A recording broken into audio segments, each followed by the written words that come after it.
It's no secret that if you want to climb the ranked ladder the fastest, limiting your champion pool, or even better, one-tricking a champion will help you out tremendously. So in today's video, we will be sharing with you guys 3 champions for every single role that are great one-trick picks for the current meta. The 2 main pieces of criteria that every champ in the video had to abide by are as follows. Number 1, every single champion had to have a ban rate below 10%. Even though someone like Briar is extremely powerful right now, with a ban rate of over 35%, you just can't reliably one-trick her. And the second piece of criteria is that the champions need to be who our analysts believe are strong picks for the current meta. But before we get into it, be sure to check out SkillCapped if you want to truly get better at League of Legends. We're the only service that offers a money-back guarantee if you don't climb at least 5 divisions while actively using our service. We do this because our service really does work, and if it doesn't work for you, you shouldn't pay. Learn more at the end of this video or click the link in the description below. First up on the list, and a great top lane champion to one-trick right now, is Kayle. With just a 1% ban rate, Kayle is very accessible for you to one-trick. Patch 13.20 was absolutely incredible for Kayle because all the anti-snowball changes play into her favor extremely well. Kayle has been notorious for having a weaker laning phase, but now that starting items have been buffed, it's become a bit easier to survive early on. With games now lasting longer, scaling up to that level 16 is now more frequent, and we all know how ludicrous Kayle becomes once she gets there. Kayle does not have the highest skill floor either, meaning you can pick her up and see pretty good results right away, so if you don't have the time to spend hundreds of games to master more mechanically intensive top lane champs, Kayle is a great one-trick choice. The standard core build for Kayle is a Nashor's Tooth Rush into Riftmaker 2nd and Rabadon's 3rd. One nice thing about Kayle though is that you can alter your build and rush a Kraken Slayer if your team is heavily lacking physical damage. For the rune page, it's Lethal Tempo with Triumph Alacrity and Last Stand, followed by Bone Plating and Overgrowth for secondaries. Now buffed 2 patches in a row and back in a great spot to one-trick for solo queue is K'Sante. At the time of making this video, K'Sante has a 4% ban rate. K'Sante was originally on our one-trick list at the very start of the season, but then ended up falling off due to repeated nerfs, so he's now back for the first time due to some really great buffs. K'Sante is an extremely rewarding champion to one-trick because there are so many ways to express your skill on him. Outplay potential is incredibly high, and you've got the tankiness combined with great dueling power, so there's a lot to like about the champ. The only meta matchup that K'Sante is heavily struggling against in 13.21 is Garen, so using your ban on him is a good idea. Don't sleep on the Ghost with Teleport Summoner spell combination for K'Sante. Only 20% of K'Sante players are running this setup, but it's winning over 3% more than Flash. Ghost heavily amplifies the skirmish power of K'Sante, giving him incredible sticking power, and since he already has a lot of built-in mobility from his kit, he doesn't rely on Flash as much as other top lane champs. The standard build for K'Sante is an Iceborne Gauntlet Rush into Sunfire Aegis 2nd and Gargoyle Stoneplate 3rd. Grasp is the Keystone rune with Demolish, Second Wind, and Overgrowth, followed by Biscuits and Cosmic Insight for secondaries.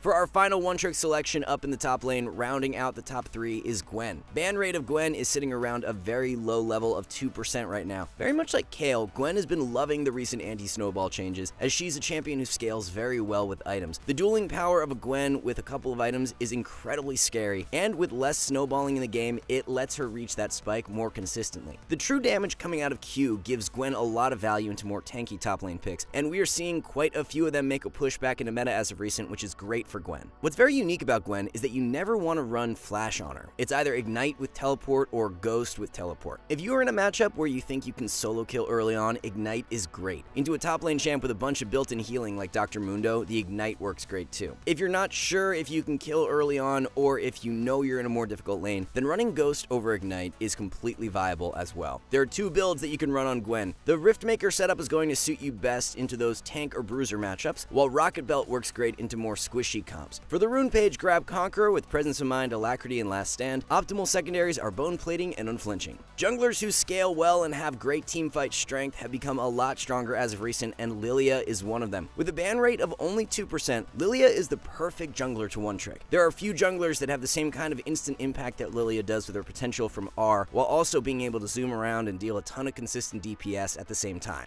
The champion would be performing even better analytically if players would run the correct starting item. Now that Gustwalker has been nerfed, it's Moss Stomper or Scorch Claw that you want to be running. Moss Stomper Lilia players are literally winning 3% more than Gustwalker players, which is a pretty crazy spread. Over 50% of Lilia players are still running Gustwalker though, putting themselves at an unnecessary disadvantage. Build to run on Lilia is a Liandry's Rush into Demonic Embrace 2nd and Zanya's or Rylai's 3rd. Grab Conqueror for the Keystone rune with Triumph, Tenacity, and Coup de Grace. Best secondaries are Free Boots and Cosmic Insight. Another really great AP jungler that cracks our list and fits our criteria of a strong one-trick selection is Echo. The ban rate of Echo is only 3%, which is historically quite low for him, so now's a great time to pick him up. Echo really thrives on 2 and 3 items, so the anti-snowball patch has been a positive for him. Once you complete that Rabadons, you can begin one-shotting squishies with ease, while your objective securing power is also better than 99% of junglers. The standard core build for Echo is a Rocket Belt Rush into Lich Bane 2nd and Rabadon's 3rd. Optimization-wise for Echo, one thing worth noting is that much like Lilia, you don't want to be running Gustwalker as your starting item anymore. Ever since the Gustwalker nerfs, Scorch Claw is now the way to go and leading to far greater results on the champion. Now that First Strike has been nerfed, Dark Harvest is outperforming as Echo's keystone rune. For secondaries, make sure you're running Futures Market, as it really helps with the fact Echo is so item reliant. Not being able to hit a spike before a big objective because you're a few hundred gold off can make or break games, so Futures Market has a ton of value.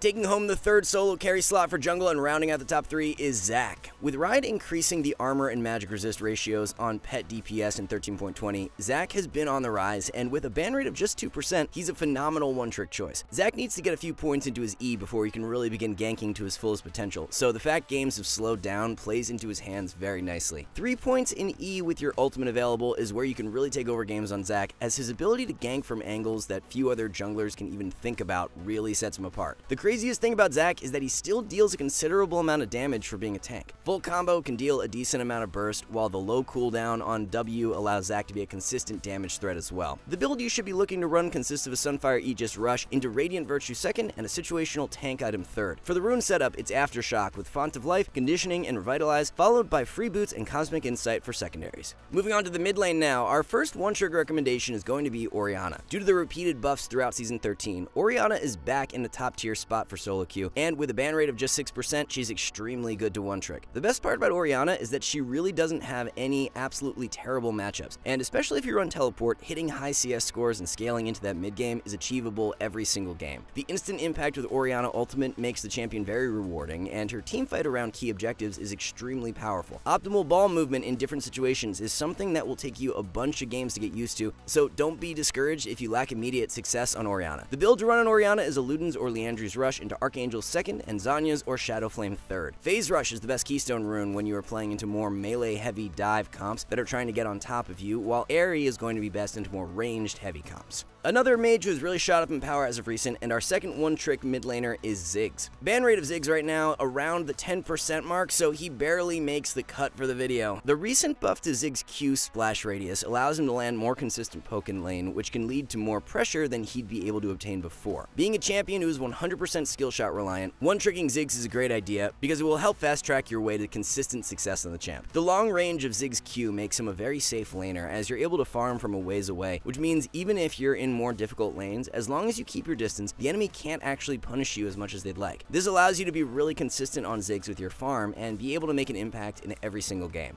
The incredible AoE damage from Ziggs' kit makes him one of the best teamfight mid laners and also gives him disgusting stalling power. If your team falls behind early on, you're really never out of it when playing Ziggs because it's so hard for the enemy team to siege against him. The optimal build for Ziggs is Liandry's or Luden's Rush into Shadowflame 2nd and Rabadon's 3rd. Comet is the best keystone rune with Mana Flow, Transcendence, and Scorch. Roll with Magical Footwear and Biscuits for secondaries. A mid lane champion who provides so much value in the hands of a one-trick is Vex. Vex has the ability to completely dismantle melee fighters and assassins, and because we see those archetypes played so much more in solo queue than in pro play, it makes Vex an amazing solo queue mid. It's just longer ranged mages that are of more difficulty for Vex, so as long as you use your ban on a meta mage like Orianna or Syndra, then you set yourself up really well. The skirmish and cleanup potential is one of the big draws to Vex. There are few mid lane champions with as much skirmish potential as Vex if she's piloted optimally. Being able to reset your R on takedowns allows for some crazy solo carry power and the ability for you to sway fights single-handedly. If your R lands on a squishy target when you have a couple items, it's pretty much a guaranteed one-shot, so mastering Vex and being able to hit R consistently is very rewarding. The build you should run on Vex is a Luden's Rush into Shadowflame 2nd and Zanya's or Rabadon's 3rd. Electrocute is the keystone rune with Taste of Blood, Eyeball Collection, and Ultimate Hunter. Grab Mana Flow and Transcendence for secondaries. There has not been a better time to one-trick Vayne than right now throughout all of Season 13. Ban rate is just 5%, while her current power in meta is extremely high. Vayne loves a slower meta where games last longer, so the recent anti-snowball patch has boosted her strength even more. There's even a new build that is providing Vayne with more versatility, as it's a Stormrazor Rush into Essence Reaver 2nd and Ghostblade 3rd. Stormrazor and Ghostblade were just recently buffed, which has brought Rise to the setup. It's all about the consistent burst from Q with this build, and it makes Vayne a much more noob-friendly champion, as you're not as reliant on weaving autos optimally to see success with her. Rune page to run with the build is Fleet Footwork, followed by Triumph, Alacrity, and Coup de Grace, while Conditioning and Overgrowth are for secondaries. An ADC who has been a great champion to one-trick throughout most of Season 13 is Nilah. Ban rate of the champion hovers around 5%, so it's at a very good one-trick level. Nilah is always quite strong for solo queue, but she just isn't played very much, which actually makes her so great to one-trick. If you can really master a niche champion like Nilah, it gives you such an edge up because it's likely the enemy does not know the exact limits of the champ. This lets you capitalize on openings that generally would not be available on meta champions that are played more often. For example, level 6 all-in power of Nilah is incredibly strong, but if the enemy ADC has only seen a Nilah maybe once in every 30 games, they're not going to be as cognizant on respecting that level 6, and you can really punish that if you're a good Nilah player. The build you want to run is the Collector Rush into Navori Quickblade 2nd and Immortal Shield Bow 3rd. Conqueror is the optimal Keystone rune with Triumph, Bloodline, and Last Stand, followed by Freeboots and Futures Market for secondaries. This Futures Market pickup on Nilah is not so popular in the lower ranks, but high elo Nilah players really like it, so they are near guaranteed a Serrated Dirk purchase on their first base. One ADC who has really been liking the recent anti-snowball changes and a perfect ADC to one-trick is Twitch. A good one-trick Twitch is arguably the most frustrating ADC to play against in solo queue. The stealth factor from Twitch Q gives you catch power like no other ADC and offers a lot more agency in the mid to late game. With most other ADCs, you are very reliant on your team to make the first move, but with Twitch, you can be the one to find that pick and open up a 5v4 for your team. Teamfight strength of a good Twitch is also in the top percentile of all ADCs, as the long range from his R lets you solo carry fights with good positioning. The most difficult part about Twitch is spacing properly, as he lacks a repositioning tool in his kit, so it will take you longer to really master the champ. Definitely well worth it though, as there's just so much the champion can offer in the right hands. The standard core build for Twitch is a Blade of the Ruined King Rush into Hurricane 2nd and Infinity Edge 3rd, run with Lethal Tempo for the Keystone rune, followed by Triumph, Alacrity, and Coup de Grace. With games lasting longer now, the value of Resolve secondary, picking up Conditioning and Overgrowth has become stronger. Bard has always been a phenomenal support to one-trick, but he's become even better recently due to massive buffs. Buffs added even more roam power to Bard, which solidifies his identity of being that high-impact roaming support even further. Ban rate of Bard is sitting below 1%, which is the lowest for any champion in the video. This low ban rate is likely due to the fact that so much of Bard's strength is determined by the player piloting him. If you're a mastered Bard, you can make the champion look like the most broken thing in existence. Vice versa, if you're brand new to Bard, don't be shocked if a Baroned up cannon minion ends up being more impactful while you learn the ropes. Of all the champions in this video, the early growing pains are going to be the most prevalent on Bard. You're just going to have to grog it out at the start, except the fact you may int a little and mute your entire team. Once you get the hang of Bard, he's definitely one of the most fun and rewarding champions in the game, so going through that initial hardship is more than worth it in the end. The standard core build for Bard is a Locket Rush into Redemption 2nd and Chemtech Putrefier 3rd. Guardian is the Keystone rune with Font of Life, Bone Plating, and Unflinching. Run Zombie Ward and Relentless Hunter for secondaries. Just barely making the cut for the video, but hands down the best support to one-trick right now is Senna. Ban rate is sitting just below that 10% cutoff at the 7% mark. In the lower elos, it actually drops off even further, while in Masters and above, it's slightly higher than 10%, but an average for all ranks has it sitting at 7%. Senna has been loving the recent indirect changes, as more health on starting items has been so great for a champ with one of the lowest base healths in the game. Scaling into that godlike mid to late game has become a bit easier, and we all know how ludicrous Senna becomes once she gets her souls stacked in combination with a couple of items. Recent buffs to Ghostblade have been incredible as well, and it should be the mythic item you prioritize instead of Eclipse. Umbral Rush into Ghostblade 2nd and Fire Cannon 3rd is the standard 3-item core. Optimal rune page is Fleet Footwork with Presence of Mind, Alacrity, and Cutdown, while Biscuits and Approach Velocity work great for secondaries. How this champion still has a ban rate under 10% is quite baffling, but Rakan rounds out the top 3 for support. Ban rate has been climbing in recent patches, but it's still quite low for the majority of ranks at just 6%. In Masters and above, ban rate of Rakan actually does spike over 10%, but we don't really care too much about that since 99% of the player base are below Masters anyway. The instant catch power that Rakan provides makes him a great champ to one-trick. Once you're able to identify high percent engage windows, the champion becomes so impactful. When you first start out on Rakan, it's inevitable you're going to be too over-aggressive as you learn the limits of playing with certain champions, and that's really the most difficult part about Rakan. With every single game, you have to slightly adjust how aggro you can be with your engages based on the champions your teammates are playing. It's vital that while in loading screen, you are thinking about how fights can play out, because the way you approach fights with a Xerath and Malphite on your team is much different than if you have a Veigar and a Lowy.